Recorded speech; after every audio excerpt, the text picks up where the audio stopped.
믿음의 가족 여러분, 주 안에서 평안하셨습니까? 하나님 은혜 가운데 우리가 믿음을 지키고 하나님 앞에 예배할 수 있음이 참 우리 인생 행복이요 더할 나위 없는 영광이고 기쁨이라는 것을 믿습니다. 이제 새해를 맞이해서 셋째 주일을 맞이했습니다. 우리 시간 하나님 앞에 나와 경건한 마음으로 하나님 앞에 예배하시겠습니다. 1월 17일 주일 예배 하나님 앞에 우리 다 같이 드리도록 하겠습니다. 우리 다 같이 하나님 보좌 앞에 나가 기도하심으로써 예배를 시작하겠습니다.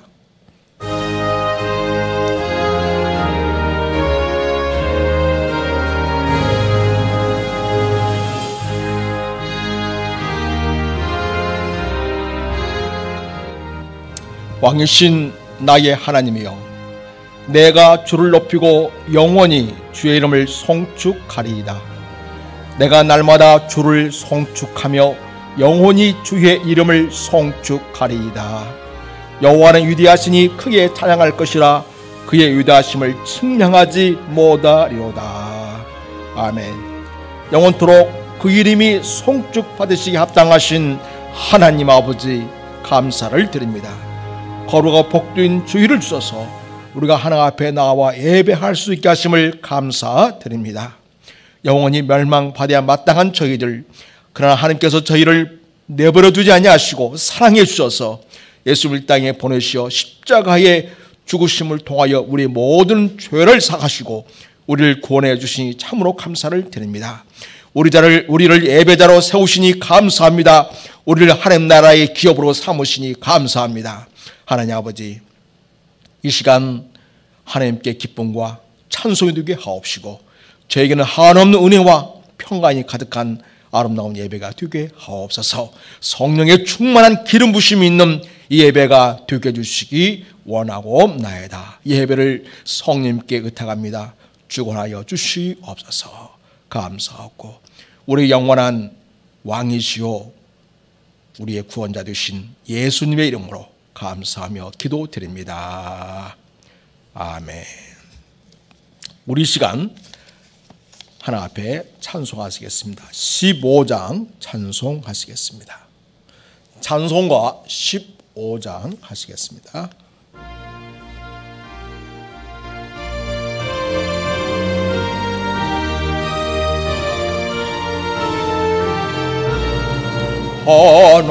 하나님의 크신 사랑 하늘에서 내리사 우리 맘에 항상 계셔 온전하게 하소서. 우리 주는 자비하사 사랑 무한하시니 두려워서 떠는 자를 구원하여 주소서. 걱정 근심 많은 자를 성령 감화하시며 복과 은혜 사랑받아 평안하게 하소서. 전과 끝이 되신 주님 항상 인도하소서. 나의 유혹 받는 것을 속히 끊게 하소서. 전능하신 아버지여 주의 능력 주시고 우리 맘에 임하셔서 떠나가지 마소서. 주께 영광 항상 돌려 천사처럼 섬기며 주의 주의 사랑 영영토록 찬송하게 하소서. 우리들이 거듭나서 꿈이 없게 하시고 주의 크신 구원받아 온전하게 하소서. 영광에서 영광으로 천국까지 이르러 그 신사랑 감격하여 경배하게 하소서. 아멘. 우리 시간 다 같이 주의 보좌 앞에 나아가 기도하실 때 우리가 지난날의 모든 죄를 자복하고 우리 악한 행실을 하나님 앞에 고백해서 그리스도의 보혈로 씻길 수 있도록 그렇게 간구하는 기도를 드리겠습니다. 다 같이 주의 보좌 앞에 나아가 기도하심으로 사도의 은총을 비는 기도를 드리겠습니다. 기도하시겠습니다.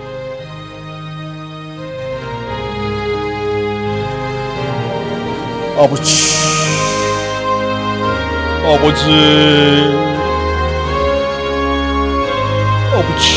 우리의 죄악을 포말하여 주시옵소서. 우리의 죄악을 포말하여 주시옵소서. 아버지, 우리를 청결하게 해 주시옵소서. 아버지, 우리 약한 성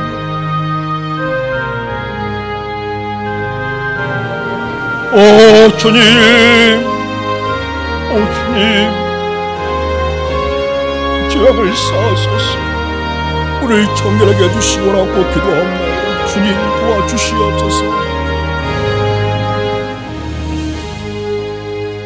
아버지, 주님,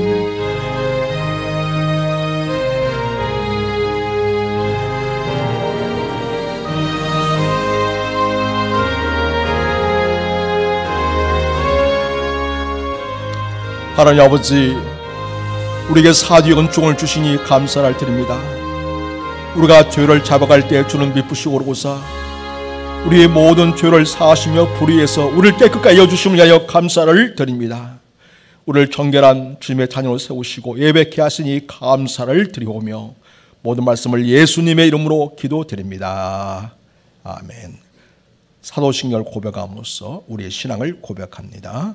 전능하사 천지를 만드신 하나님 아버지를 내가 믿사오며 그 외아들 우리 주 예수 그리스도를 믿사오니 이는 성령으로 잉태하사 동정녀 마리에게 나시고 본디오 빌라도에게 고난을 받으사 십자가에 못 박혀 죽으시고 장사한 지 사흘 만에 죽은 자 가운데서 다시 살아나시며 하늘에 오르사 전능하신 하나님 우편에 앉아 계시다가 저리로서 산 자와 죽은 자를 심판하러 오시리라.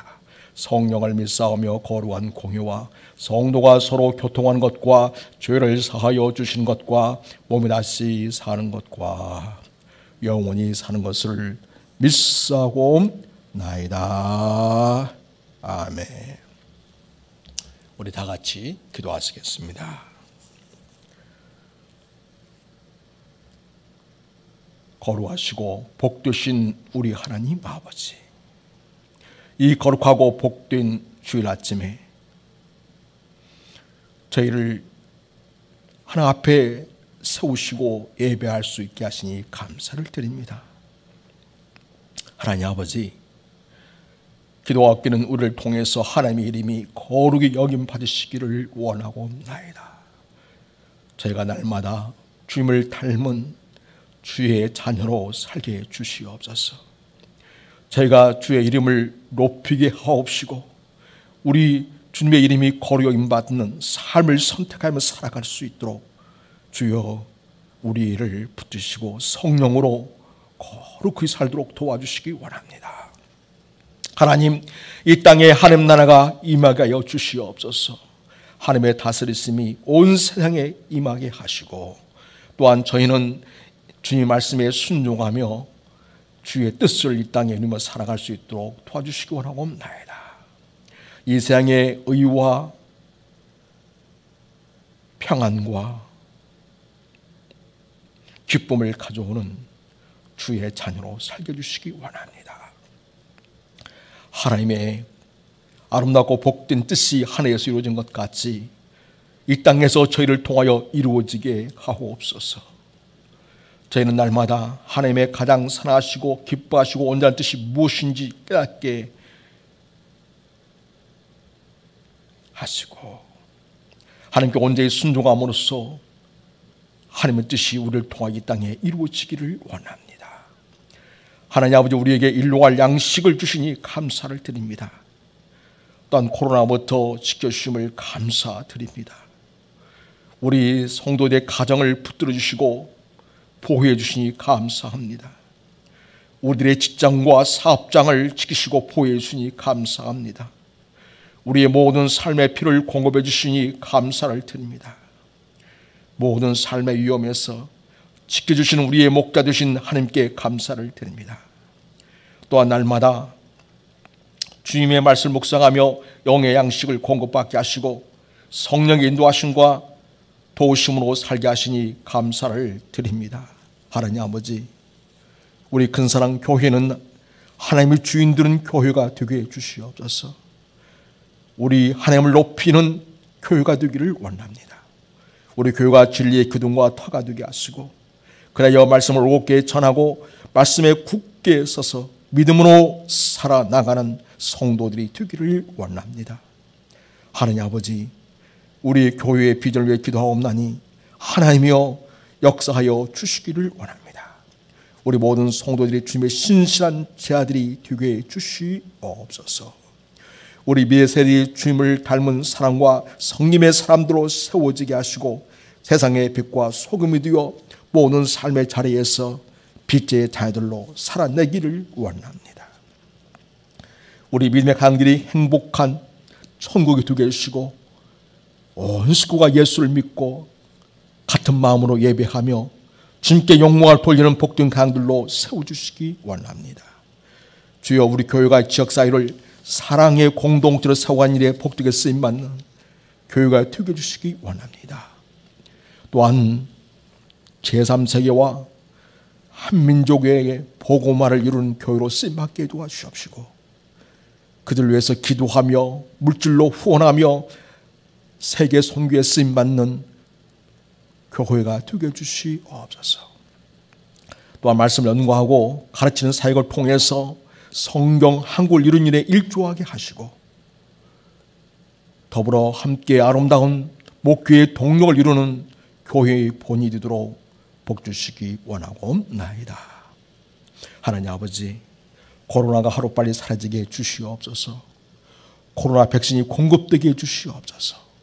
그래야 국민 전체의 면역력이 생기게 해주시기 원합니다. 치료제가 사용되어서 코로나19로부터 자유롭게 해주시기 원하옵나이다. 하나님, 이 어려운 때에 대한민국을 지켜 주시옵소서. 보호해 주시옵소서. 올해 이럴 때 더욱 번성케 하시고 강건케 하시고 형통케 하시고 용성하도록 대한민국을 복주시기 원합니다. 하나님 아버지, 남북한 간의 평화의 관계가 잘 유지되게 도와주시고 경제적인 동반 성장이 이루어지게 하시며 아름다운 관계를 통해서 전 세계의 평화에 기여할 수 있는 한반도로 쓰임받도록 도와주시기 원합니다. 북한 땅에 복음이 전해지는 역사가 있게 도와주시기 원합니다. 교회마다 자유롭게 예배하고 찬송하며 영광 돌리는 그날이 속해 주시기 원하옵나이다. 하나님 아버지, 신앙의 자유가 북한 땅에 속해 오도록 은혜를 베풀어 주시옵소서. 온 세상에 나가서 복음을 전하는 성모사람들에게 복을 주시기 원합니다. 저들에게 성령의 충만함을 주시기 원합니다. 말씀의 권세와 능력을 부어주시옵소서. 필요한 사람, 물질, 환경을 공급해 주시기 원합니다. 우리 성삼이 전한 복음을 통해서 열방들이 주께 돌아오게 하시고 하나님을 예배하고 복된 세상을 열어가는 놀라운 일이 일어나도록 은혜 베풀어 주시기 원합니다. 하나님 아버지, 우리 성도들의 가정을 지키시고 경제가 일어나게 도와주시고 번성케 하시고 형통케 하는 은혜를 주시기 원하옵나이다. 하나님, 우리에게 잘못한 자들에 대하여 주님의 사랑으로 용서하옵나니 우리들의 죄 또한 용서해 주시기 원합니다. 우리가 어떠한 시험에도 들지 않게 하여 주시옵시고 악에게 빠지지 않게 하여 주시옵소서. 늘 말씀을 주하로 묵상하며 서로 악을 이기게 하시고 하나님이 기뻐하신 일을 통하여 주님께 영광이 되기를 원하옵나이다. 하나님 아버지, 오른 새해 셋째 주일입니다. 온 세상 모든 곳에서 하늘 보좌 앞으로 모인 성도들의 찬양과 경배를 받으시옵소서. 우리를 이 복된 자리에 불러 모아주심에 감사합니다. 성도들을 통하여 주님의 은혜와 평강을 온 세상에 펼치시기를 원합니다. 이 예배가 하나님께 영광이 되게 해주시고 주님의 자녀에게 한없는 은혜와 평안이 임하도록 성령을 통하여 기름 부어주시기 원합니다. 말씀을 전할 담임 목사에게 성령의 충만함을 주옵소서. 말씀을 잘 드러내어 주님의 마음을 시원케 해드리는 종으로 쓰임받기 원합니다. 주의 자녀들이 말씀을 받을 때에 아멘으로 기쁜 마음으로 받게 하시고 받은 말씀에 순종으로 살아낼 수 있게 믿음을 주시기 원합니다. 우리 하나님은 만왕의 왕이십니다. 존귀와 영광이 영원무궁하신 분이십니다. 친히 이 세상을 다스리시는 절대 권력자이심을 믿습니다. 우리 하나님의 나라와 권세와 영광은 영원토록 하나님 아버지의 것임을 고백합니다. 우리를 죄에서 구원해 주시고 영원한 생명을 주신 예수 그리스도의 이름으로 감사하며 기도드립니다. 아멘.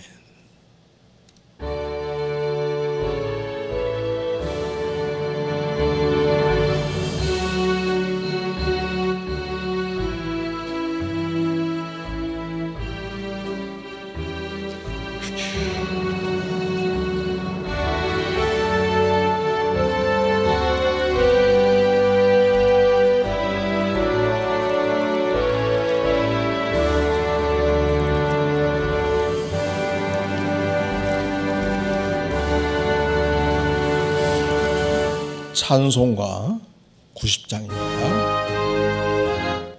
찬송가 90장입니다. 90장 주 예수 내가 알기 전 찬송하시겠습니다.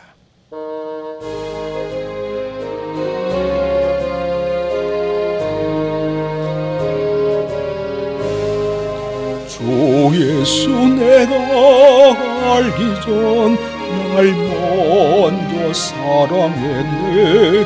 그 크신 사랑 나타나 내 영혼 거듭났네.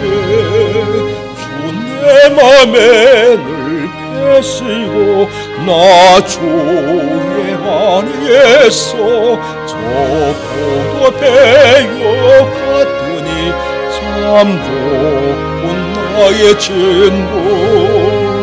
내 친구 되신 예수님 날 구원하시려고 그 귀한 몸을 버리사 내 죄를 대속했네.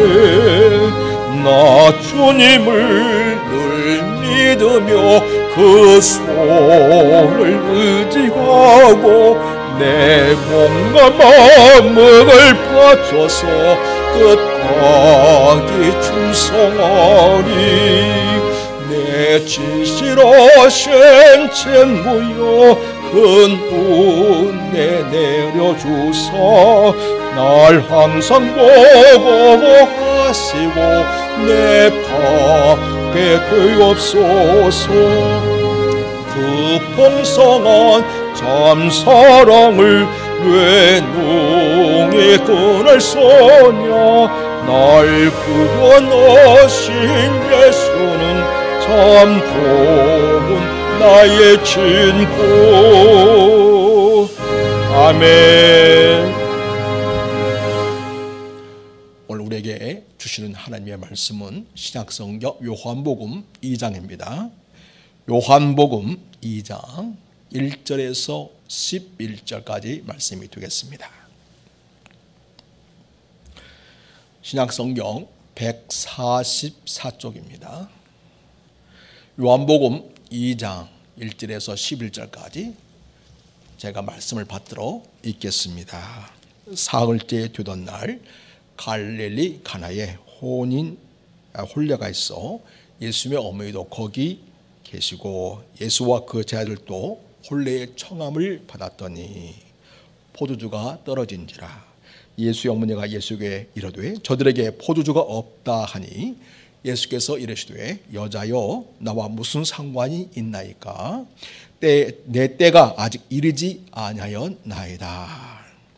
그의 어머니가 하인들에게 이르되 너에게 무슨 말씀을 하시든지 그대로 하라 하니라. 거기에 유대인의 정결 예식을 따라 두세 통 들은 돌 항아리 6이 놓였는지라. 예수께서 그들에게 이르시되 항아리에 물을 채우라 하시니 아귀까지 채우니 이제는 떠서 연회장에 갖다 주라 하시매 갖다 주었더니 연회장은 물로 된 포도주를 맛보고도 어디서 났는지 알지 못하되 물떠온 하인들은 알더라. 연회장이 신랑을 불러 말하되 사람마다 먼저 좋은 포도주를 내고 취한 후에 낮은 것을 내거늘 그들은 지금까지 좋은 포도주를 두었도다 하니라.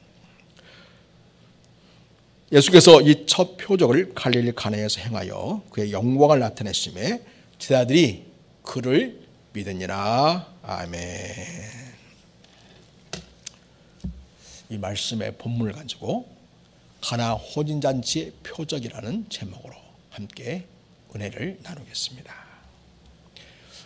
매년 20만 이상의 커플들이 결혼식을 올린다고 합니다. 그래서 사람들은 결혼식장에 한 달에 한 번 내지는 많을 때는 3번까지도 이렇게 결혼식에 참석해서 신랑과 신부를 축복합니다. 이렇게 매년 결혼식을 다녀보면 심시지 않게 웃지 못할 재미있는 일이 발생하는 것을 볼 수 있습니다. 어느 결혼식에서는요, 그 결혼식 당일이었는데 아주 얼마나 설레었겠습니까? 메이크업샵에서 신부 드레스 피팅을 다 마치고요, 신랑의 예복 피팅을 기다리는데 갑자기 돕는 헬퍼 이모가 놀란 얼굴로 달려온 거예요. 왜 그러는 거니?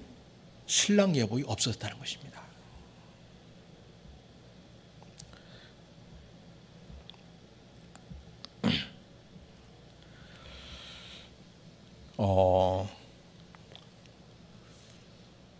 예복이 없다니까 너무 놀랐겠죠? 알고 보니까 그 신부에게 줄 선물은 챙기면서도 정작 자기 본인 예복을 집에 두고 왔다는 것입니다. 어디 신랑 예복을 미리 챙기지 못한 해프닝만 있겠습니까? 별의별 일이 다 있습니다. 우리가 살다 보면 이처럼 미처 예상하지 못한 많은 일들이 있게 됩니다. 문제는 그 위기를 어떻게 잘 극복해 가느냐가 되겠습니다.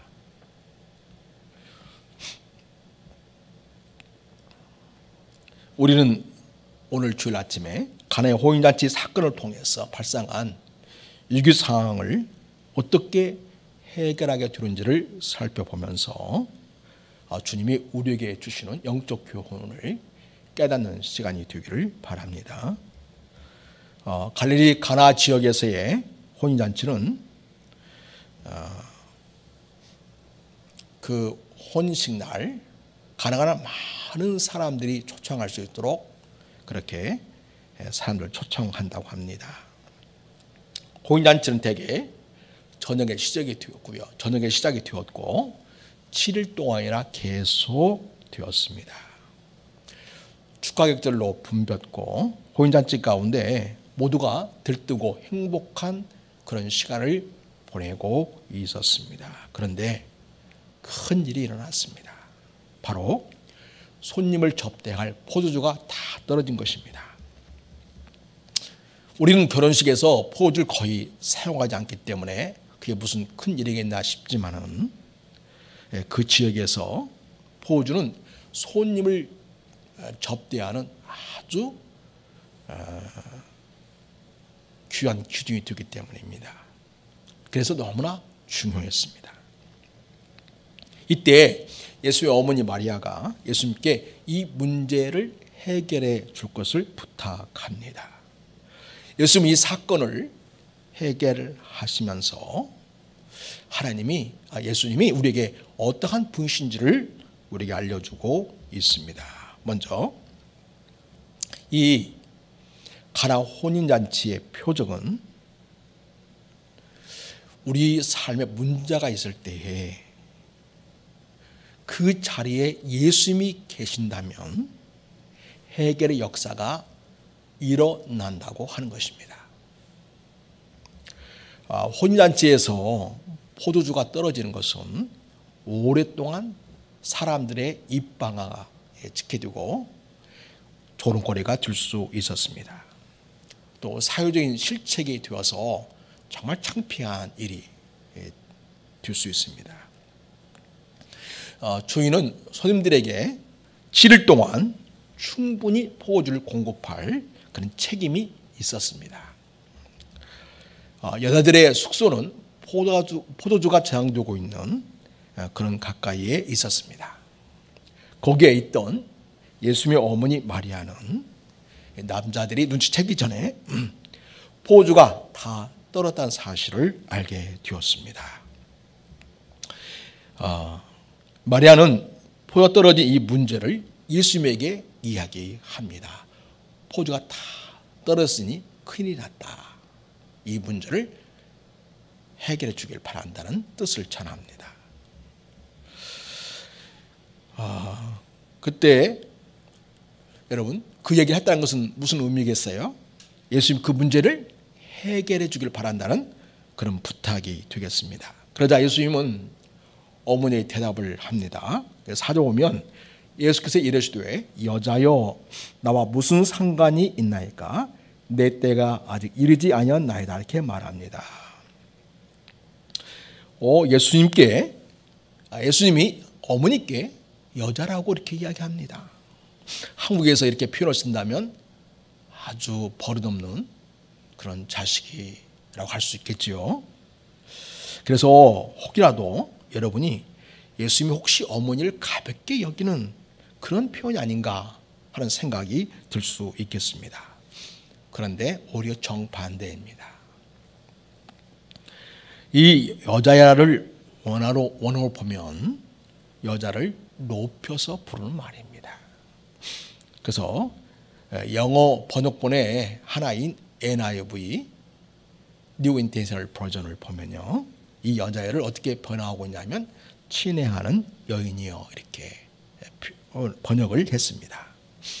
제가 번역을 한다면 존경하는 어머님 이렇게 할 수 있다고 봅니다. 이어서 예수님은 어머니 마리아에게 나와 무슨 상관이 있나이까 이런 말씀을 하십니다. 어떻게 보면 어머니의 부탁을 정중히 거절한 것처럼 보여지기도 합니다. 그렇게 생각할 수도 있지만 사실은 어머니의 개인적인 부탁을 들어주는 것과 또한 예수님이 하나님 나라의 공인으로서 공적인 임무를 한 일에 대하여 분명히 선을 긋고 있다는 것입니다. 예수님은 지금 하나님의 아들로서 구속 사역을 해 나가는 중에 있습니다. 그래서 내 때가 아직 이르지 아니하였나이다. 이걸 보면은 공인으로서 주님이 당신을 드러낼 때가 따로 있다고 하는 것입니다. 그렇게 신중히 결정해야 할 일이지 그냥 어려운 일이 생겼다고 아무 자리에서나 내가 나서서 해야 할 일은 아니다 라는 것을 분명히 이야기합니다. 예수님은 하나님의 아들 공인으로서 모든 것을 신중하게 결정해야 했기 때문입니다. 이렇게 예수님은 사적인 부분과 공적인 부분에 대해서 분명히 하셨습니다. 우리 성도들도 사적인 부분과 공적인 부분에 대해서 잘 구별을 하고 처신을 잘하는 것이 교회가 화평하고 질서를 잘 유지하고 공동체를 아름답게 세워가는 일에 필요한 처신이라고 할 수 있겠습니다. 자, 그러고 난 뒤에 예수님은 그러면 끝까지 예수님의 그런 부탁을 거절했냐? 아니죠. 우리 예수님은 어머니의 사적인 부탁을 공적인 유익을 위한 일로 지롭게 해결하시려고 하고 있습니다. 본문에 연회장이라는 단어가 나오죠. 연회장. 보통 연회장은 연회를 베푸는 장소 이렇게 우리가 이해할 수가 있겠습니다. 그런데 여기서 연회장은 장소를 말하는 게 아니고 사람을 말합니다. 이 연회장은 어떤 일을 맡냐면 결혼식장에서 손님들을 대접하는 모든 일을 총괄하는 일을 한다고 볼 수가 있겠습니다. 특별히 연회장은 손님들이 마시는 그 포도주를 적절히 관리해서 속도를 잘 유지해가지고 7일까지 포주 공급이 원활하게 될 수 있도록 그렇게 배려하는 그런 일을 맡았다고 합니다. 만약 포도주가 떨어진다면 연회장은 망신이 될 뿐만 아니라 신랑 측 아버지는 더더욱 사람들의 조롱거리가 될 것이 분명합니다. 자기 아들 결혼 잔치에 사람들이 마실 포도 제대로 준비하지 못하고 말이지 하면서 사람들이 또 이런저런 이야기를 할 것이 분명합니다. 거기 참석한 하객들은 어떨까요? 흥이 깨져서 더 이상 그 자리에 있고 싶어 할 마음이 없게 되겠죠. 그리고 신랑 신부대에서 불편한 마음도 갖게 될 것이 분명합니다. 그래서 포도주가 떨어질 경우에 이 결혼식장은 순식간에 냉기가 흐르고 축복의 시장이 조롱과 저주의 장으로 변해버릴 수 있습니다. 이런 위기 상황입니다. 그렇기 때문에 예수님은 어머니 마리아의 개인적인 부탁을 공적인 유익을 위해서 또 모두의 즐거움과 이 결혼의 진정한 축복을 위해서 당신이 뭔가를 해야 할 필요를 느낀 것입니다. 그래서 예수님은 그 집안에 있는 종들을 불러 모읍니다. 마리아는 예수님 이렇게 미리 예수님 하실지를 미리 알았는지 종들에게 저분이 어떤 말을 하든지 그대로 하기만 하면 돼. 알았지? 이렇게 부탁을 해 놓았습니다. 예수님은 종들에게 돌 항아리마다 물을 가득 부으라고 말씀하십니다. 원래 이 항아리는 어떤 용도로 쓰이냐면 손님이 오면 그 항아리에 물을 담아놨다가 손님이 오면 발 씻을 물을 내주는 그런 항아리로 쓰이는 것입니다. 이걸 결례라고 하는데 정결, 의식을 위한 그런 돌 항아리라고 할 수 있겠습니다. 종들은 두세 통 들은 물 항아리 6에 물을 가득 채우는 일을 했습니다. 다 채우자 예수님은 그것을 떠서 연회장에게 갖다 주라고 말씀하시는 것입니다. 연회장은 그때까지만 해도 포도주가 다 떨어져 가는지도 모르고 있었습니다. 또 예수님이 물이 변하여 포도주가 되게 하신 것도 전혀 모르고 있었습니다. 종이 떠다준 포도주를 받아든 연회장은 준비한 여러 포도주 중에 하나라 이렇게 생각했을 것입니다. 포주 맛을 본 연회장은 신랑을 불러서 이렇게 말합니다. 10절입니다.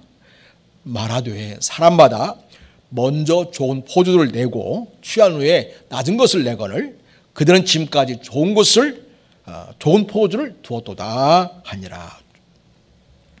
이 말이 무슨 말인가 하면 대부분의 사람들은 결혼식 연회에서 맨 처음에는 아주 질 좋은 포주를 내놓는다는 것입니다.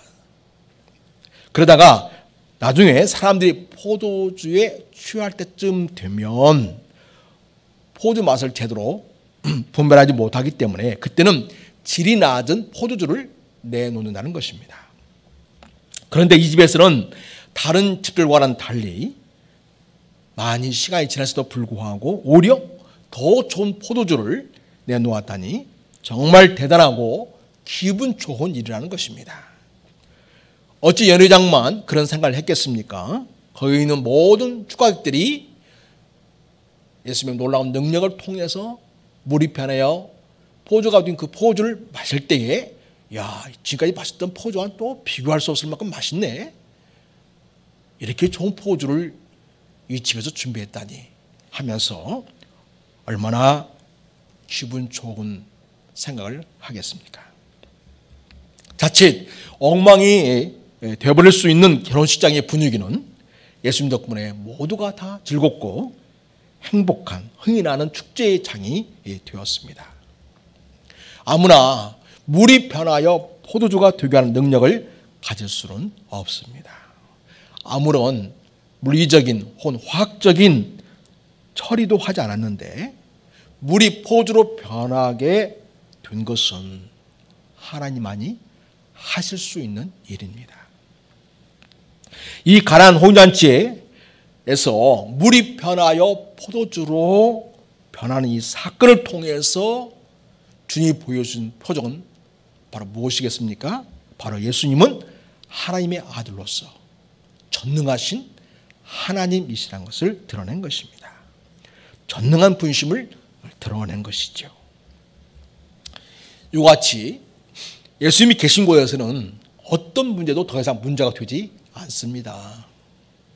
물이 변하여 포도주로 바꾸시는 역사를 우리 주님이 이루시기 때문입니다. 예수님이 무슨 요술을 부린 것도 아니고 눈속임이나 마술을 한 것이 아닙니다. 예수님의 전능함을 통해서 이룬 사건입니다. 이 사건을 우리 삶 현장에서 얼마든지 이루실 수 있는 분이시라는 것을 우리는 기억해야 합니다. 혼인잔치의 유교를 오히려 더 즐거운 잔치의 자료로 만드신 예수님은 지금도 살아계신 우리의 영원한 주님이십니다. 그 주님이 우리 삶 현장에 함께 하실 때에 우리의 삶의 자리는 바뀌게 됩니다. 그리고 그런 역사의 주인공이신 예수님이 우리에게 오시기만 한다면 우리의 삶은 놀라운 축복의 현장, 놀라운 기적의 삶의 현장으로 바꿔지게 됩니다. 그러니 여러분, 이 역사의 주인공이신 예수님을 여러분의 삶의 자리에 모시기를 바랍니다. 우리 예수님은 죽음을 생명으로 바꾸시는 하나님이십니다. 죽은 나사로를 살아나게 하셨습니다. 우리 예수님은 치료의 하나님이십니다. 38년 된 중풍병자에게 자리를 들고 걸어가라라고 말씀하신 분이십니다. 또한 나면서부터 번이 된 자의 입을 열려 말하게 하시고 하나님을 찬양하게 하셨습니다. 우리 예수님은 귀신을 쫓아내시고 마귀의 속박에서 벗어나게 하시는 하나님이십니다. 귀신이 한 사람 속에 무려 2,000마리나 있어도, 아니 군대 귀신화 해가지고 귀신이 한 사람 속에 5,000에서 6,000마리나 있어도 예수님은 그 귀신들을 말씀 한마디로 다 쫓아내셨고 그 사람의 정신을 온전하게 해주셨습니다. 또한 예수님은 관계를 회복해 주시는 하나님이십니다.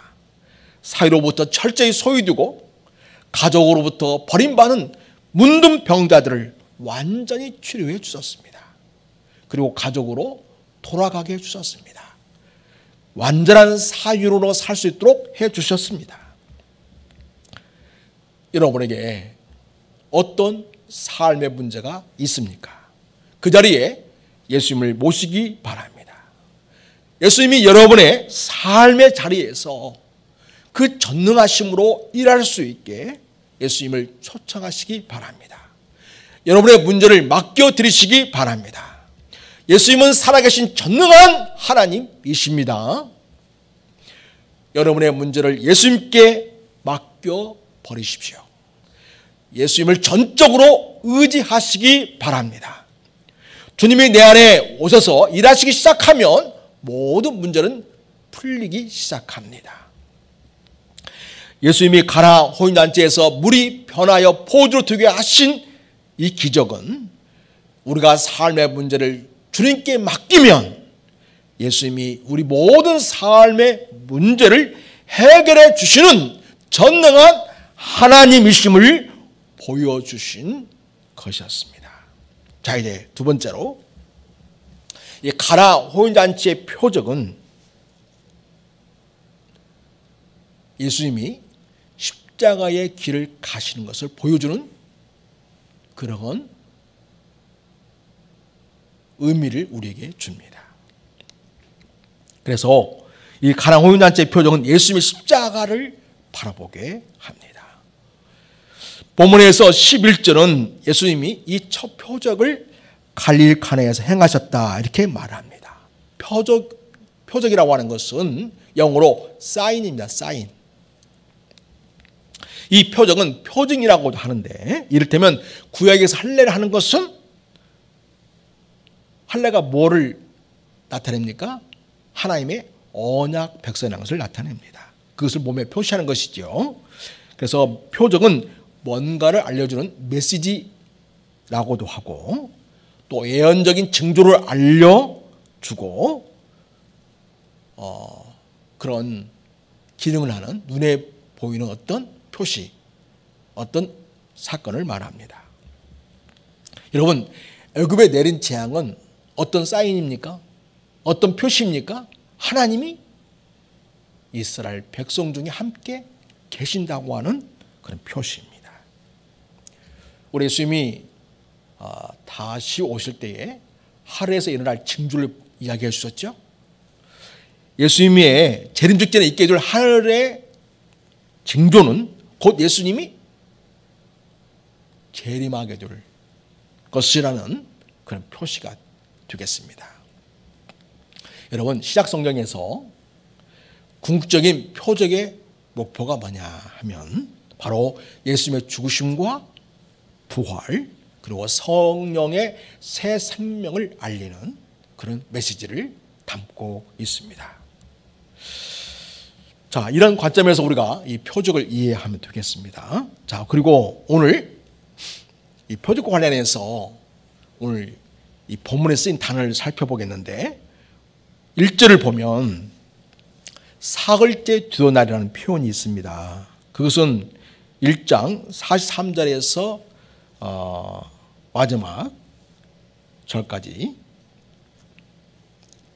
그러니까 11절까지, 마지막 1장 43절에서 1장 마지막 절 52절까지 어떤 내용이냐면 예수님이 빌립과 나다나엘을 만나시고 제자를 삼는 장면이 나옵니다. 그 후로 사흘이 지난 시점이었다 이렇게 볼 수도 있겠습니다. 네, 여러분,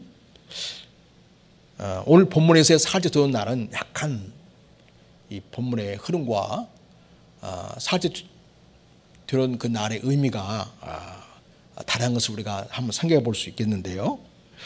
유대인들은 보통 몇째 두어 날이다라는 표현을 쓸 때에는 그 기준이 안식일을 기준으로 합니다. 여러분, 안식일 언제부터 시작이 됩니까? 금요일 날 오후부터, 우리 시간으로 하면 한 오후 5시나 10시부터 이게 시작이 된다고 볼 수가 있겠습니다. 그래서 안식일은 금요일 오후부터 시작해서 토요일 오후에 끝납니다. 그러면 토요일 날 늦은 오후부터 사흘째 되는 날은 무슨 요일이 되겠습니까? 화요일이 되겠죠. 화요일입니다.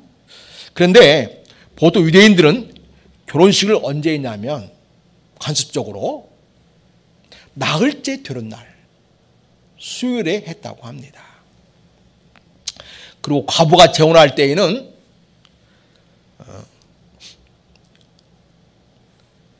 다섯째 되는 날, 그러니까 목요일 저녁에 시작했다고 합니다. 물론 가나안 혼잔치가 특이하게도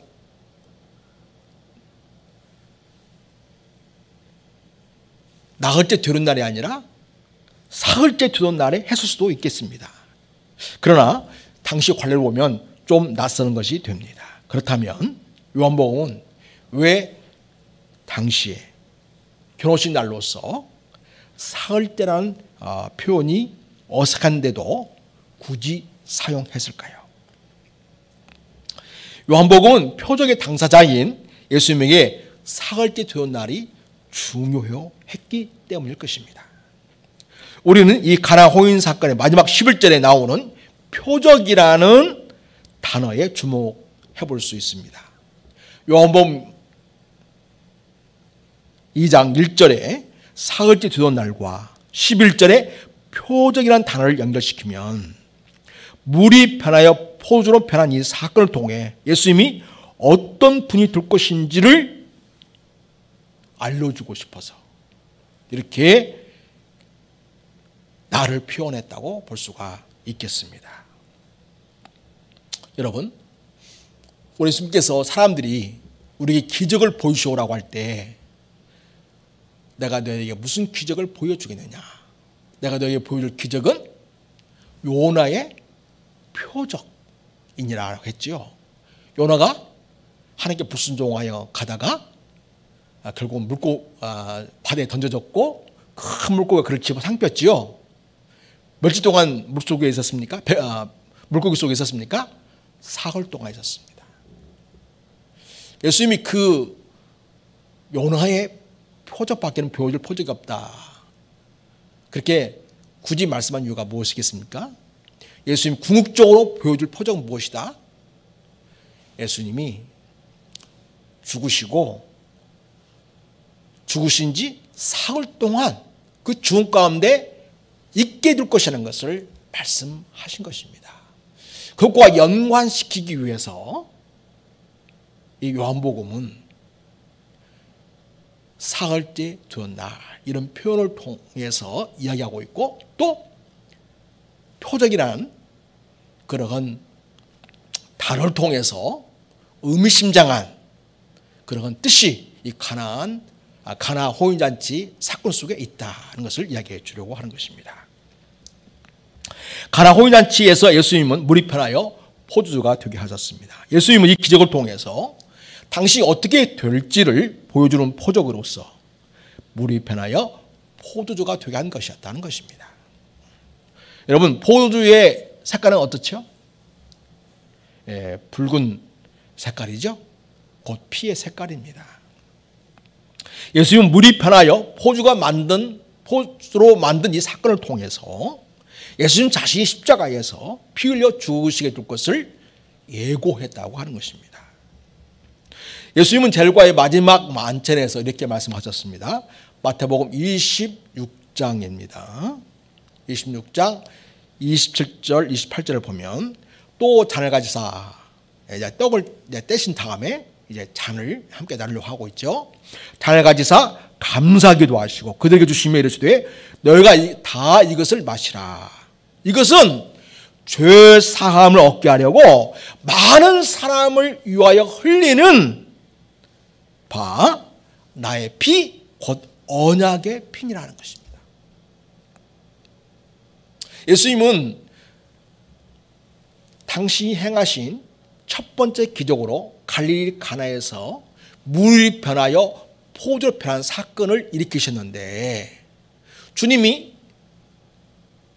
그 사건을 하신 이유 중에 가장 중요한 이유 중 하나는 뭐냐면 바로 예수님의 사역의 길은 우리를 위하여 십자가의 죽으심으로 가는 길이다. 이거를 깨닫게 하려는, 알게 해주는 의도가 있는 그런 사건이었다는 것입니다.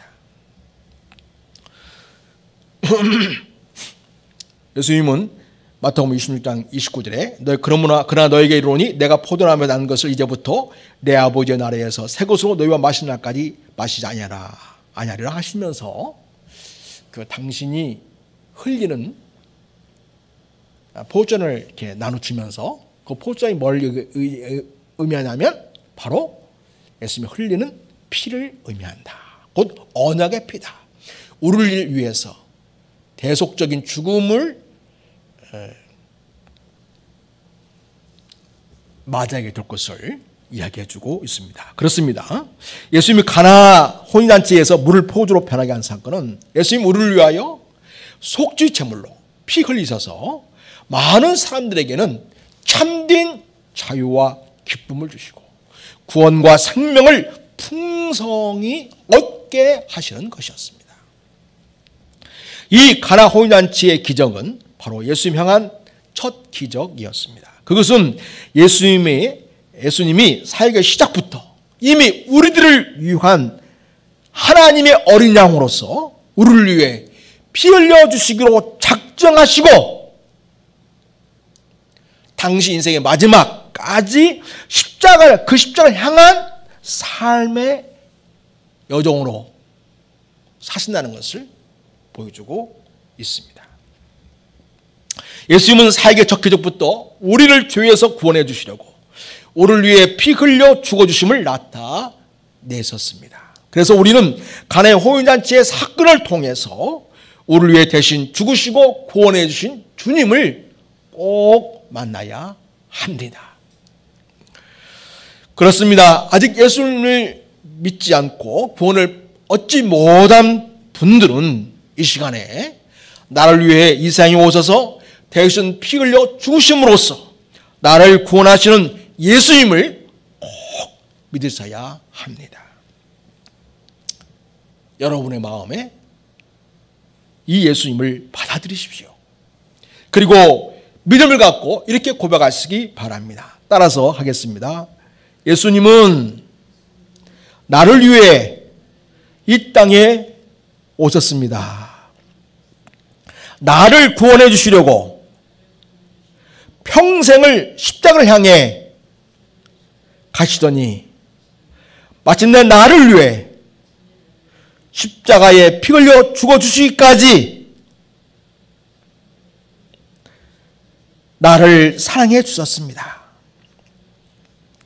저는 이제 예수님을 나의 구원자, 나의 주인으로 모셔드립니다. 저의 죄를 용서해 주시고 구원해 주소서. 제게 영원한 생명을 주옵소서. 예수님의 이름으로 기도드립니다. 아멘. 네. 이제 예수님을 영접하고 예수를 믿고 있는 성도들은 이 가나 혼인잔치의 사건을 통해서 우리 예수님이 처음부터 끝까지 십자가의 길을 가시겠다고 하는 의지를 보여주신 것에 대해서 우리 묵상해야 하겠습니다. 그리고 우리는 우리 자신을 되돌아보는 시간을 가져야 하겠습니다. 나는 지금 예수님을 통해서 내게 주어질 이익이나 기적만을 바랄 뿐이지 주님의 제자로서 주님이 가신 십자가의 길을 삶으로 살아내고 있는가, 여기에 대한 점검이 필요하겠습니다.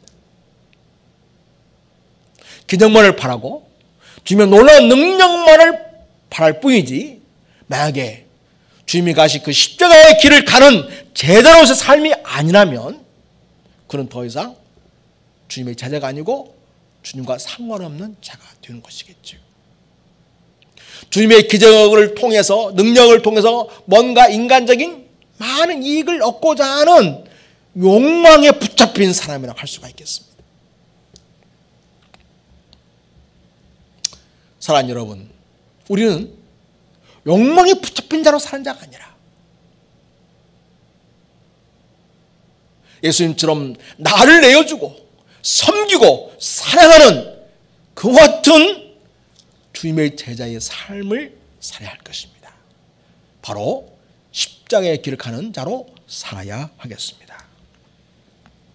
여러분, 우리가 십자군 전쟁이라고 알고 있죠?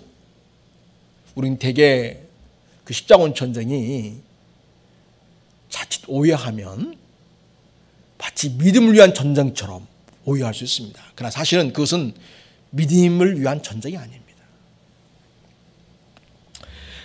로마 카톨릭이 세상을 지배하던 중세시대 때 일어난 십자가 전쟁. 거기에 참여한 사람들이 바로 십자군들이죠. 그들은 세상을 더 많이 정복해서 더 많은 권세와 영광을 차지할 목적으로 십자군 전쟁을 일으켰던 것입니다. 당시 교황 우르바노 2세가 성지라고 하는 예루살렘을 어찌 이교도인 이슬람 교도에게 허락할 수 있겠느냐는 그 말이 많은 사람들의 마음을 움직였습니다. 하나님이 그것을 바라신다고 강조했습니다. 이 신앙을 빙자한, 마치 하나님의 뜻이라고 하는 것을 빙자한 전쟁을 일으킨 사건이었죠. 그러나 그 전쟁은 주님을 위한 것이 아니었습니다. 오히려 세상적인 권력과 지배를 더 확장하고자 하는 인간적인 욕망에서 비롯된 것이었던 것입니다. 근데 십자군이라는 마치 주님께서 원하시고 주님을 위해서 희생하고자 하는 그런 목숨을 아끼지 않는 전쟁처럼 미화시킨 것입니다. 포장한 것입니다. 우리는 이러한 속임수에 넘어가서는 안 되겠습니다. 이 전쟁은 무려 198년 동안이나 계속 이어졌습니다. 이 전쟁은 부끄럽게도 인류 역사상 가장 오랜 기간 치러진 전쟁이라고 합니다. 수많은 사람들이 이 전쟁의 희생양이 되었습니다. 이 전쟁을 통해서 오히려 로마는 더 많은 땅을 잃게 되었고 지배력을 상실해 버리는 결과를 가져오게 됩니다. 여러분, 힘으로 정복하고 남을 죽이면서 지배하려고 하는 그런 전쟁의 방식은 하렘 나라의 방식이 아니었습니다.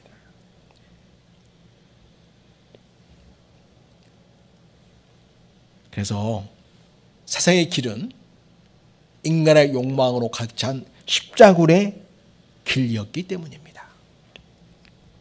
오늘 이 땅에 많은 사람들이, 그리스도인들이 주님을 위해서, 하나님의 영광을 위해서, 주의 교회를, 몸된 교회를 위해서라고 외치면서 이런저런 일들을 합니다.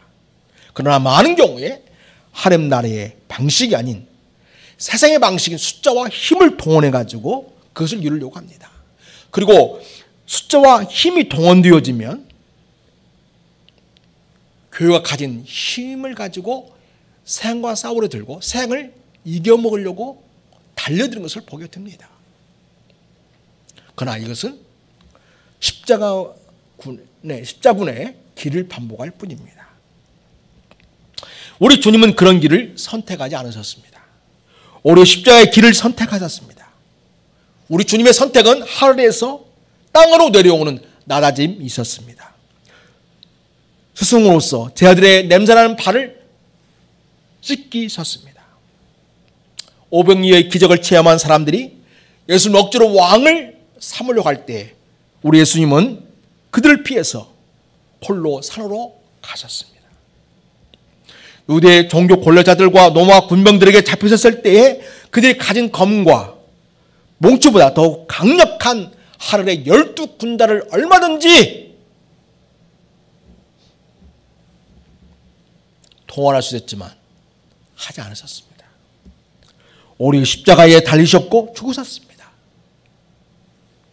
이것이 십자군의 길이 아닌 십자가의 길을 걷는 그런 삶을 우리 주님이 선택한 것이었습니다. 여러분,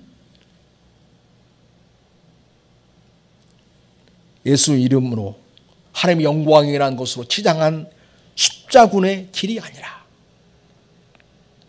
주님의 낫고 섬기고 사랑하고 희생하는 십자가의 길을 걷는 사람이 바로 주님의 제자요 진정한 그리스도로 할 수가 있겠습니다.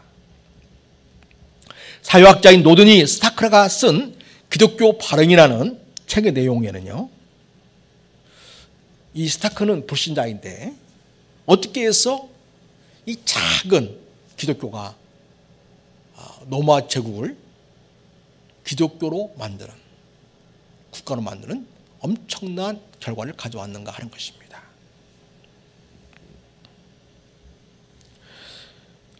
이렇게 얘기합니다. 초대교회가 로마 제국을 점령한 것은 당시 두 차례에 걸쳐 일어난 대역병 때문이었습니다. 일제가 165년 마르쿠스 아우렐리우스 시대에 전 제국의 3분의 1 정도가 천연두로 사망했고, 2차로 251년 알렉산드리아 시대 때 인구 3분의 2가 사망할 정도로 엄청난 전염병이 있었습니다.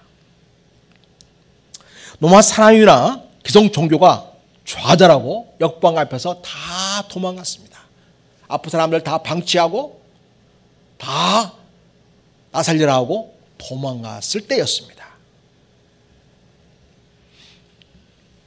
그리고 쌓여있던 시체들이 방치돼 가지고 주들이 병을 옮기고 있었습니다.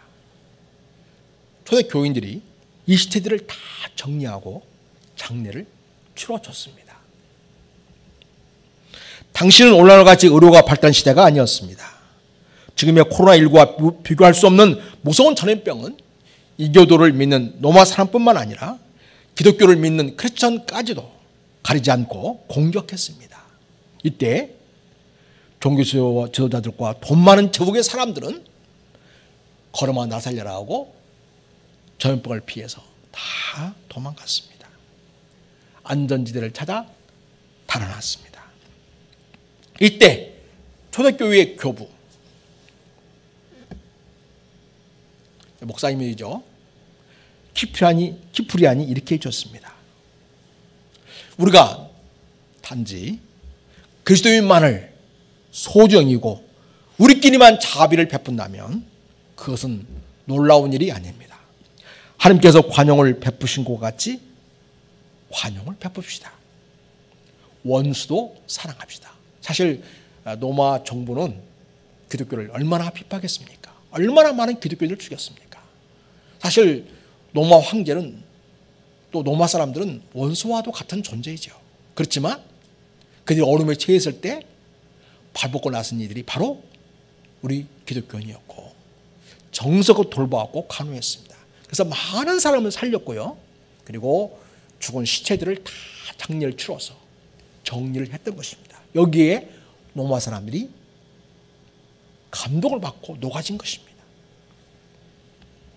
이렇게 주께서 말씀하신 대로 낮아지고 섬기고 그들의 발을 씻어주실 때에 주님의 역사가 일어난 것입니다. 주님께서 권고하신 대로 핍받는 자의 구원을 위해서 기도합시다 하면서 낮은 자세로 섬기는 방식으로 십자가의 길을 가자고 외쳤을 때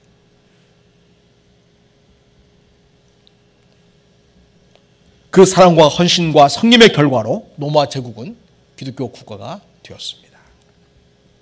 그러나 아무리 기독교가 국가가 되었다 할지라도 그리스도인들이 주님의 이 가신 이 십자가의 길을 가려고 하지 않고 정복과 지배와 착취와 더 많은 걸 소유하려고 하는 욕망에 사로잡힌 십자군의 길을 가려고 한다면 그것은 기독교적인 것이 아닙니다. 그것은 그리스도의 나라가 아닙니다. 그것은 종교의 권력과 힘으로 세상적인 것들을 차지하려는 욕망에 지나지 않습니다. 우리는 십자가의 길을 주님과 함께 우리의 삶의 여정에서 걷고 있는지 주님 앞에서 우리를 다시 한번 십자가 복음으로 굳게 일어서게 되기를 바랍니다. 세 번째로, 가나 호인잔치의 사건은 다시 오실 예수님 만날 준비를 하라는 것을 우리에게 알려주고 있습니다. 예수님이 행하신 가나 호인잔치에서 기적은 장차 우리들이 그리스도의 신부가 되어서 신랑 되신 주님과 함께 즐기게 될 청잔치의 맛과 기쁨을 예상하게 해주고 있습니다. 따라서 가나 호인잔치의 기적은 영원한 하늘 아래에서의 주님과의 호인잔치를 바라보게 하는 표적이기도 합니다. 요한복음 2장에 나오는 가나의 호인잔치는 갈릴리 지역의 호인잔치의 풍습을 그대로 반영한 것입니다. 예수님이 혼인과 관련되어서 말씀하실 때, 또 신랑 신부 이런 얘기 하실 때 보면 갈릴리 지역에서 행해오던 혼인 예식의 절차를 그대로 반영하여 말씀하셨다고 하는 것이 고증이 되었습니다. 따라서 가나의 호인잔치는 다시 오실 예수님과 우리 사이에 벌어질 혼인 예식, 혼인잔치를 예고해주고 있습니다. 여러분이 나중에 교회가 된다면 다큐멘터리 영화인 가나의 호인잔치 언약이라는 영화를 보시면 제가 하는 이야기를 잘 이해할 수 있겠습니다. 예수님은 우리와의 관계를 목자와 양의 관계로, 또 스승과 제자의 관계로 말씀하기도 하셨지만 신랑과 신부로 표현하기도 하셨습니다. 가나 지역에서 약혼을 하게 되면 신랑은 신부를 맞이하기 위해서 집을 준비했다고 합니다. 앞으로 살 집을 준비하는 것이죠. 그 집은 대부분 현재 살고 있는 부모의 집을 더 달아내는 방식으로 마련했다고 합니다. 그런 것처럼 예수님 우리를 위해서 지금 한라로 가시지 않았습니까? 거기에서 거처를 준비하겠다고 말씀을 하셨습니다. 요한복음 14장입니다. 너희는 마음에 근심하지 말라. 이것은 주님이 떠난다고 근심하지 말아라, 그 말입니다. 하늘 믿으니 또 나를 믿으라. 내 아버지 집에 거할 곳이 많도다. 그렇지 않으면 너에게 일렀으리라. 지금 아버지 집이 있는데 그 다음 보세요. 내가 너를 위하여 거처를 예배하러 가노니, 이렇게 말하고 있습니다. 그러니까 아버지 집에, 그때의 하나님 아버지 집에 더 옆으로 더 많이 거처를 준비해가지고 우리가 살 집을 주님이 준비하겠다, 그런 이야기죠. 마치 가나에서의 약혼한 그 신랑이 앞으로 데려올 신부를 위해서 살 집을, 부모의 집을 달아내서 이렇게 준비하듯이 주님이 그런 당시의 풍습을 그대로 반영해서 지금 한라에 가서 내가 거처를 준비하고 있겠다, 이렇게 말씀하고 있다고 하는 것입니다.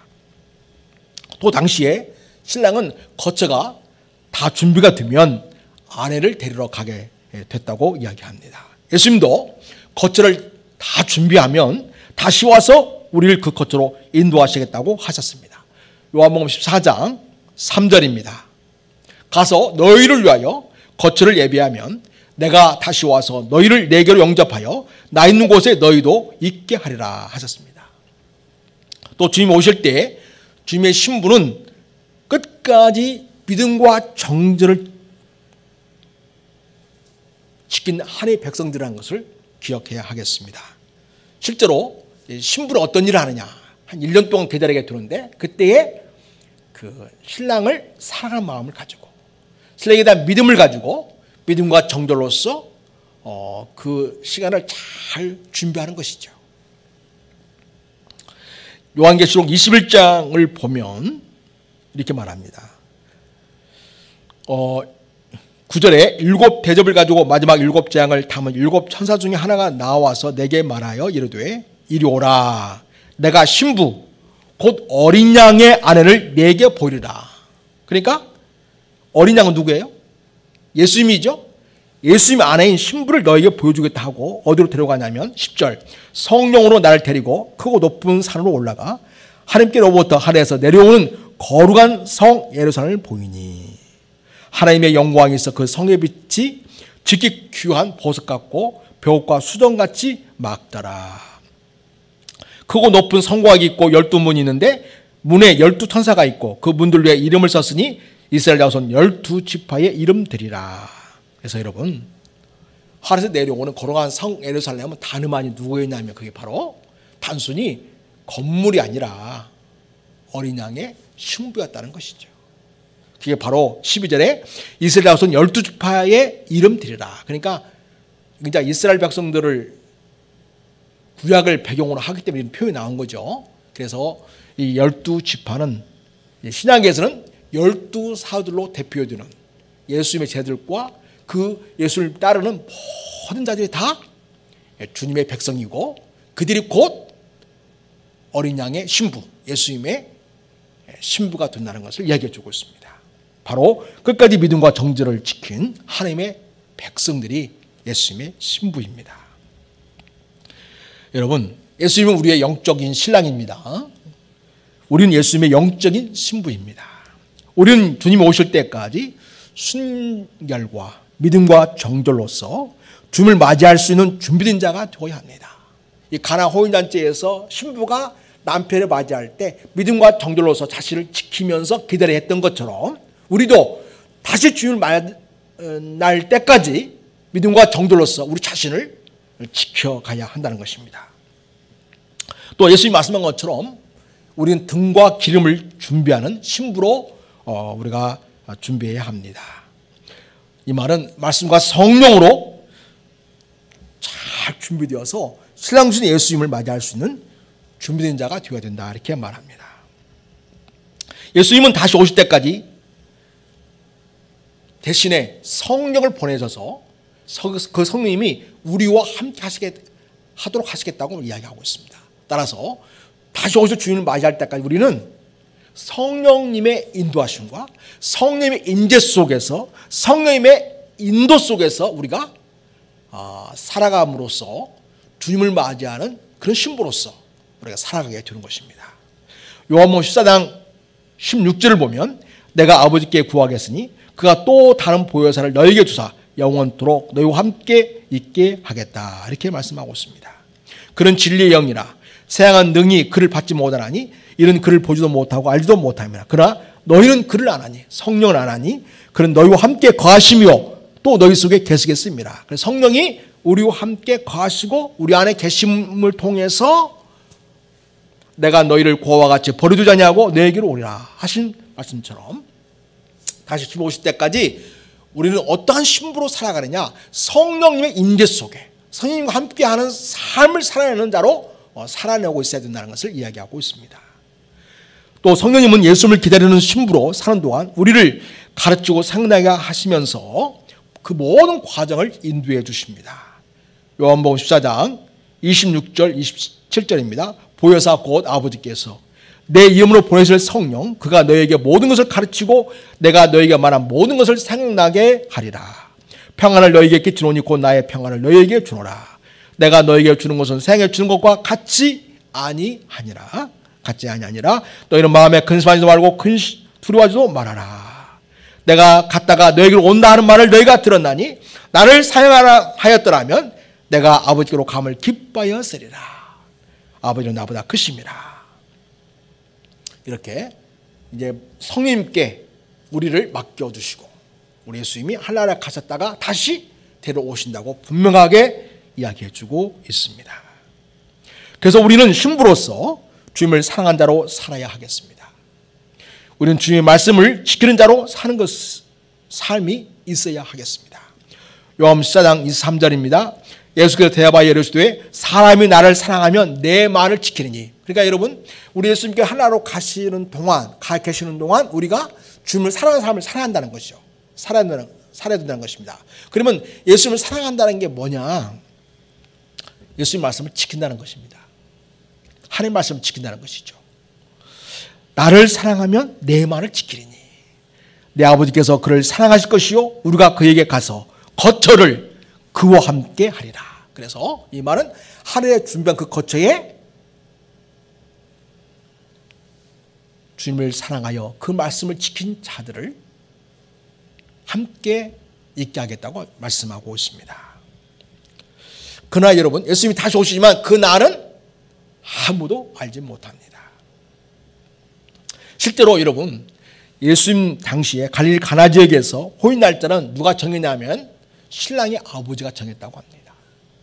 그래서 신랑도 모르고 있다가 아버지께서 날짜를 딱 정하고 있다가 그 날짜가 되면 그때서야 신랑에게 이해가 납니다. 이제 네 신부를 데려오거라, 이렇게 말했다고 했다는 것입니다. 예수님은 그 당시에 가나 호인잔치 이런 풍습을 그대로 다시 오실 우리 예수님의 상황과 연결시켜서 잘 설명을 해주시고 있습니다. 마태복음 24장 36절입니다. 6절입니다. 그러나 그 날과 그때는 아무도 모르나니 하늘의 천사들도 아들도 모르고 오직 아버지만 아시느니라. 그래서 하나님이 정하신 그때에 예수님은 다시 우리 오셔서 우리를 데리러 오신다고 말씀하시고 있습니다. 그러니까 우리는 늘 영적으로 깨어 있어야 하겠습니다. 마태복음 25장을 보면 예수님께서 신부가 신랑을 기다리는 태도에 대해서 이야기하시고 있습니다. 10처녀가 있는데 5은 미련하고 5은 슬기 있는 처녀라고 하죠. 미련한 자들은 등을 가졌지만 기름을 가지지 않았죠.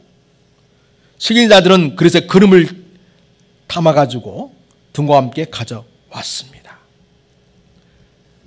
신랑이 더디 오니까 다 졸고 있죠. 나중에 시간이 지났어요. 마침내 신랑이 온 것입니다. 보라, 신랑이 이로다. 맞으러 나오라 하니까 이제 신랑 맞을 준비로서 등을 다 준비하고 있는데 미련한 자들은 더 이상 등에 불을 켤 수가 없었던 것이죠. 그러나 슬기로운 자들은 등에 불을 껴서 신랑을 맞이하게 됩니다. 그리고 또 주님께서는 말씀하셨죠. 신랑이 신부를 데려와가지고 그 신부를 데리고 이제 집에 들어가게 되면 문이 닫히죠.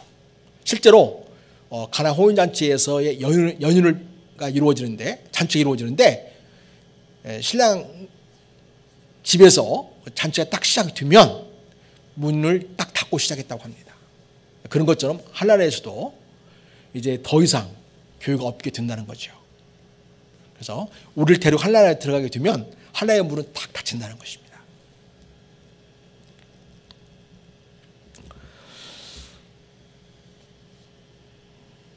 그 후에 남은 처녀들이 와서 이르되 주여 주여 우리에게 열어주소서. 대하여 이르되 진실로 너에게 이르노니 내가 너희를 알지 못하노라 하였느니라. 그런즉 깨어있으라 하고자 할 말씀이 뭐냐면 깨어있으라는 거죠. 너희는 그날과 그때를 알지 못하니라. 언제 오실지 모르니까 늘 깨어있는 자세로 살아라고 말씀하고 있습니다.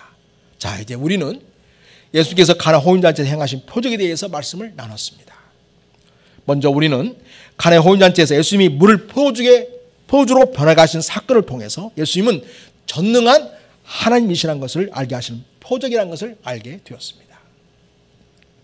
우리는 모든 우리 삶의 문제를 주님께 맡기고 주님을 우리 삶에 모시고 살면서 전능하신 주님의 능력을 경험하는 그런 삶이 되기를 바랍니다. 우리가 주님을 모시고 살게 되면 우리의 뜻대로 주님이 하시지 않을 수도 있지만은, 그러나 분명한 것은 주님은 우리에게 가장 좋은 방향으로, 방법으로 모든 것을 이루어 주시는 분이라는 것을 믿는 우리가 되기를 바랍니다. 우리 주님께서 너희는 내게 기도하라고 하셨어요. 내가 모든 걸 시행하겠다, 이 말씀하셨습니다. 그러므로 여러분, 모든 삶의 문제를 기도로 우리 주님께 맡기시고 주님의 도우심을 구하시기를 바랍니다. 그래서 전능하신 우리 주님의 능력을 경험하고 하나님의 역사를 이루는 체험이 있기를 바랍니다. 사랑하는 여러분, 두 번째로 우리는 이 가나의 호인잔치에서 예수님이 물을 포도주로 변하게 하신 사건을 통해 예수님은 우리의 구원을 위해서 십자가의 길을 가시는 것을 보여주는 그런 표적이라는 것을 알게 되었습니다. 따라서 우리는 우리의 구원이 전적으로 예수님에게만 있음을 믿습니다. 그러므로 우리는 예수님을 나의 구원자, 나의 주님으로 모시고 믿음으로 살아야 하겠습니다. 또한 우리는 세상 속에서 예수님을 따라 십자가의 길을 가는 자로 살아내야 하겠습니다.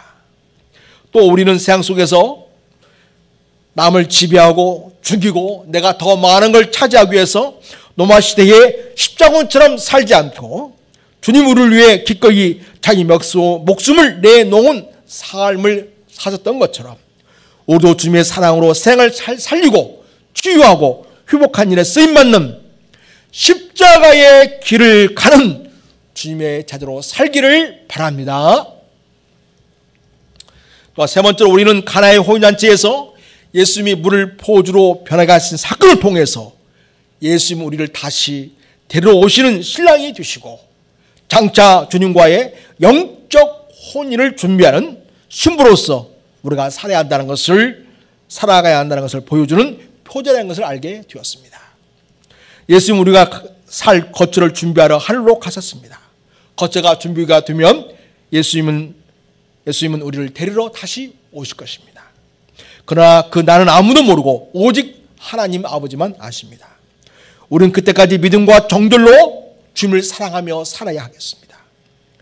성령을 의지하고 말씀에 순종하는 예수님의 신부로서 잘 준비되어 주님 오시는 그날에 흠과 티가 없는 정결한 신부로서 주님을 맞이하게 되기를 바랍니다. 이런 가나 호인잔치에서의 기적이 우리 성도들의 삶을 통해 날마다 경험되고 주님의 자녀로 또 주님의 신부로 살아내는 예수님의 사람들이 되시기를 부탁드리고 여러분 모두를 주님의 이름으로 축복합니다. 기도하겠습니다. 하나님 아버지, 가나 호인잔치의 기적을 통하여서 우리 주님은 전능하신 하나님이시라는 것을 알게 하시니 감사합니다. 우리 모든 삶을 주님께 맡기고 오직 주님을 의지하고 주의 전능하심을 경험하는 우리가 되기를 원합니다. 또한 가나 호인잔치를 통해서 예수님 물을 포도로 변하게 하신 사건은 우리 주님이 우리의 구원을 위하여 십자가의 길을 가시는 것을 보여주는 표적이라는 것을 우리가 알게 되었습니다. 주여 우리도 주님의 길을 따라 십자가의 길을 가게 하시고 사랑과 헌신과 성김을 통하여 이 생을 살리는 역사를 이룬 자로 살아내기를 원합니다. 주여 가나의 호인잔치에서 예수님이 물을 포도로 변하게 가신 이 사건은 바로 예수님이 우리를 다시 데리러 오시는 장차 영적 혼인을 알려주는 표적이라는 것을 알게 되었습니다. 다시 주님은 반드시 올 것을 믿습니다. 그동안에 우리는 말씀과 성령을 통하여 믿음과 정결로서 잘 준비되어 언제 오시든지 그 주님을 맞이할 수 있는 준비된 주님의 신부로 살아가는 우리의 삶이 되게 하여 주시옵소서. 그러한 믿음 역사가 우리 모든 성도의 삶에 날마다 경험되게 하시고 주님을 실제로 체험하는 주님의 제자로 살기를 원합니다. 우리를 사랑하시는 예수님의 이름으로 축복하고 기도드립니다. 아멘. 이 시간에는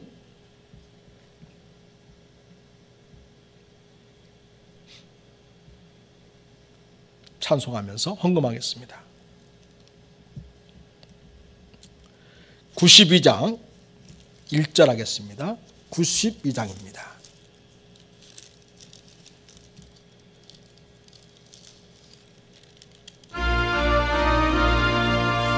준비 헌금 하시겠습니다. 위에 계신 나의 친구, 위에 계신 나의 친구, 그의 사랑 제각하다.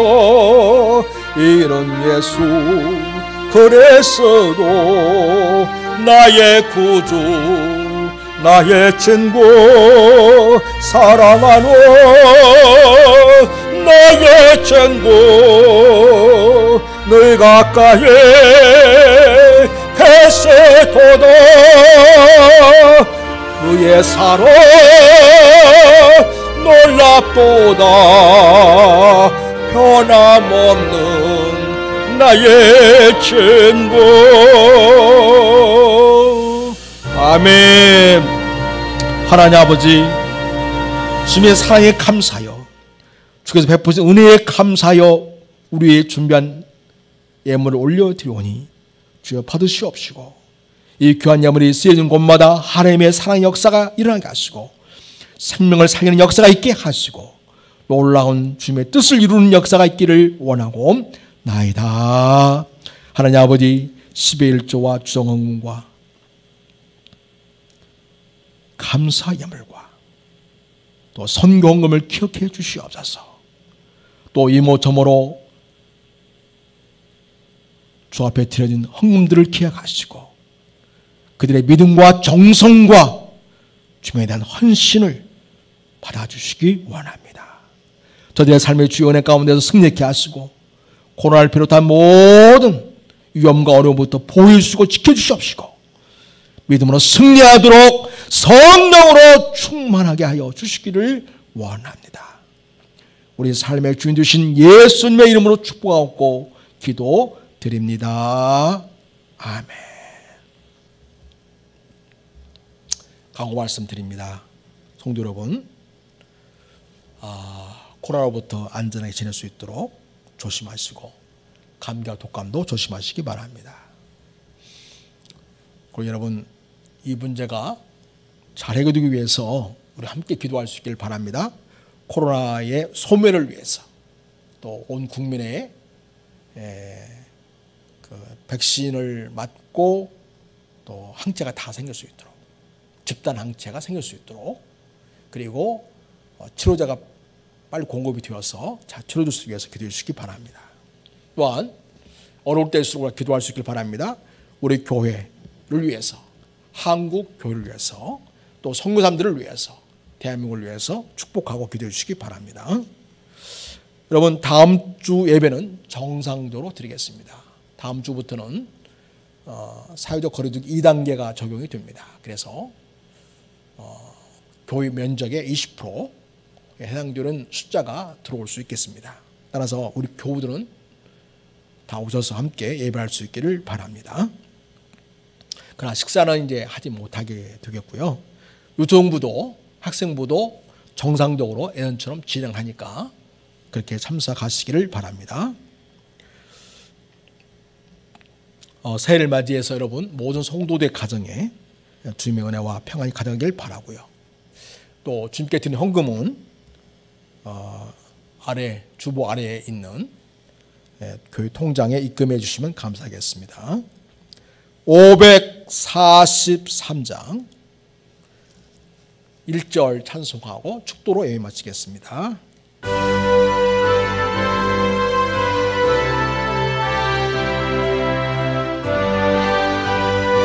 어려운 일 당할 때,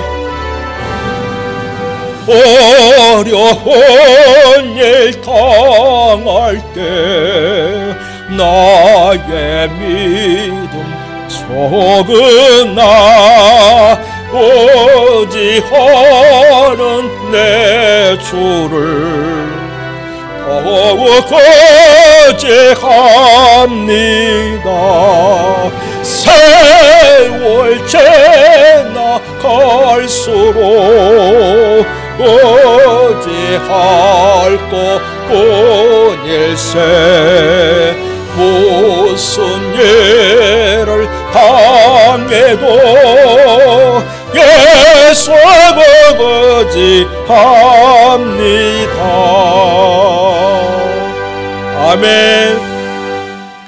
이제는 우리의 영적인 신랑이 되시고 우리의 구원자 되시며 왕 되신 주 예수 그리스도의 은혜와 그 놀라운 사랑 은혜를 베풀어 주신 하나님의 말로 다 할 수 없는 사랑하심과 우리 안에 내주하셔서 우리의 믿음을 돌보시고 하늘에 이를 때까지 그리스도의 신부로서 정결과 믿음으로 단장되어지고 말씀에 순종하며 하나님의 거룩한 역사를 이루며 살아가도록 도우시는 성령 하나님의 감동, 임재, 교통으로 충만함께 하심이 오늘 주님 앞에 나와 신령과 진정으로 예배하고 주님 말씀을 기억하면서 진정으로 전능하신 주님을 의지하고 십자가의 길을 걸으며 다시 오실 주님을 맞이하는 신부로서 삶을 살아가고자 하는 우리 모든 교우들 머리머리와 가정과 모든 삶의 자리 위에, 우리 큰사랑 교회 위에, 우리 사랑하는 조국 대한민국 위에, 전북권 여기 봉동 지역 위에와 이북에 있는 동포들, 해외에 있는 동포들 머리머리 위에, 이 영광의 땅에서 주님의 복음을 전하시는 성도님과 그의 가족과 사역과 섬기는 나라 위에 이제로부터 영원토록 함께 있을지어다. 아멘.